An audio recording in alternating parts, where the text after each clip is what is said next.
सर्दियों के मौसम में ढेर सारी सब्जियां बाज़ार में आ जाएं तो बनाइए ये मिक्स वेज मस्तानी। एकदम हटके नई वाली ग्रेवी है, बनाएंगे तो उंगलियां ही चाटते रह जाएंगे। तो रेसिपी को ध्यान से देखिए, एकदम अलग से ग्रेवी है तो आपको एंड तक ध्यान से देखना पड़ेगा ताकि आपकी रेसिपी एकदम परफेक्ट बने। सबसे पहले लेना है 1 टेबल स्पून भर के ऑयल का। इसके बाद इसमें ऐड करना है एक बड़ा वाला गड्ढा लहसुन का और एक बड़ा वाला टुकड़ा अदरक का। 8 जनों के लिए सब्ज़ी बनेगी। रेसिपी को कम ज़्यादा आप कर सकते हैं इंग्रेडिएंट्स को, अगर आप कम जनों के लिए बना रहे हैं तो। इसके बाद इसमें ऐड करना है जो हमारा पुदीना रहता है। 2 से 3 डंडियाँ पुदीने की लेनी है, उन्हें तेल में बहुत अच्छे से रोस्ट करना है। इसके बाद 4 से 5 डंडियाँ लेनी है धनिए की, उन्हें भी बहुत अच्छे से तेल में रोस्ट करना है। ये जो हमारा बेस है तेल में रोस्ट होगा तभी हमारे सब्ज़ी का स्वाद एकदम अलग और नया आएगा। तब तक इन्हें रोस्ट करना है जब तक इनका पानी अच्छे से निकल जाए और ये एकदम सिकुड़ जाए। जैसे ही ये सिकुड़ जाती हैं तो हम इसमें डालेंगे मसाले। मसालों को ध्यान से देख लीजिए क्या क्या डालना है।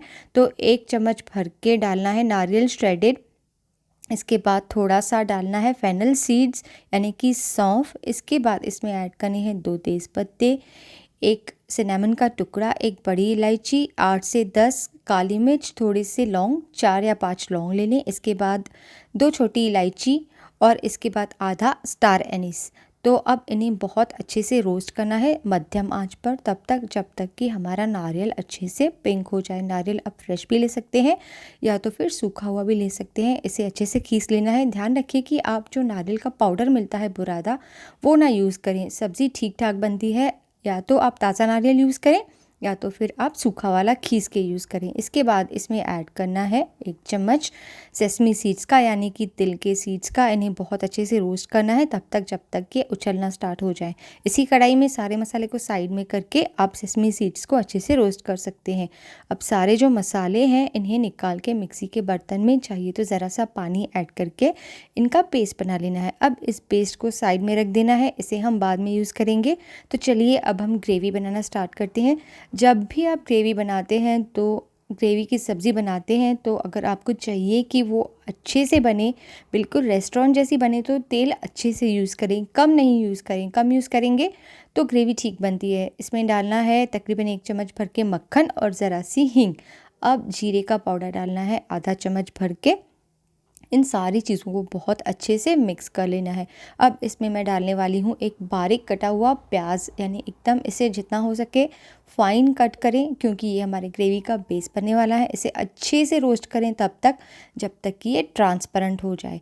अब जब ये ट्रांसपेरेंट हो जाए तो इसमें डालने हैं 2 बड़े कटे हुए टमाटर के।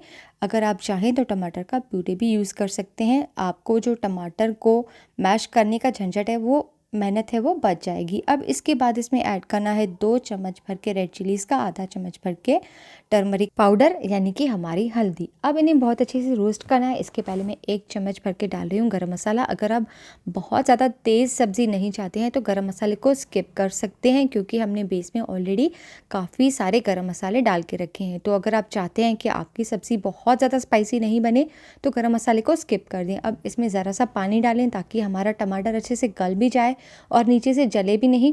पानी डालने के बाद हम इसमें ज़रा सा जो हमारा नमक होता है, मैं इसमें अभी आधा ही नमक डाल रही हूँ, आधा नमक डाल के और इसे ढक के अच्छे से कुक करें 5 मिनट तक, तब तक जब तक हमारा टमाटर अच्छे से कुक हो जाए। तो ढक के रखेंगे तो टमाटर जल्दी कुक हो जाएगा। अब देखते हैं कि ये कुक हो गया है नहीं। अगर आपको लगे कि बड़े बड़े टुकड़े टमाटर के दिख रहे हैं अभी भी तो आप इस तरीके से इसे मैश कर सकते हैं या तो फिर बिना झंझट आप इस टमाटर का प्यूरे भी यूज़ कर सकते हैं। तो जैसे ही आपको लगे कि टमाटर अच्छे से मैश हो गया है तो हम इसमें हमारे बाकी के इंग्रेडिएंट्स डाल देंगे। तो इस तरीके से पाव भाजी का जो मैशर है वो यूज़ कर सकते हैं आप, या तो फिर आप घर का कोई बर्तन भी यूज़ कर सकते हैं इसे मैश करने के लिए। अब इसमें मैंने डाला है जो हमारा पेस्ट था वो। इसकी वजह से जो हमारी सब्ज़ी है इसका टेस्ट बहुत ज़्यादा अच्छा आता है। आप इस बेस को और काफ़ी सारी सब्जियों में जैसे कि पनीर, मशरूम, उसमें भी यूज़ कर सकते हैं, नॉनवेज में भी यूज़ कर सकते हैं।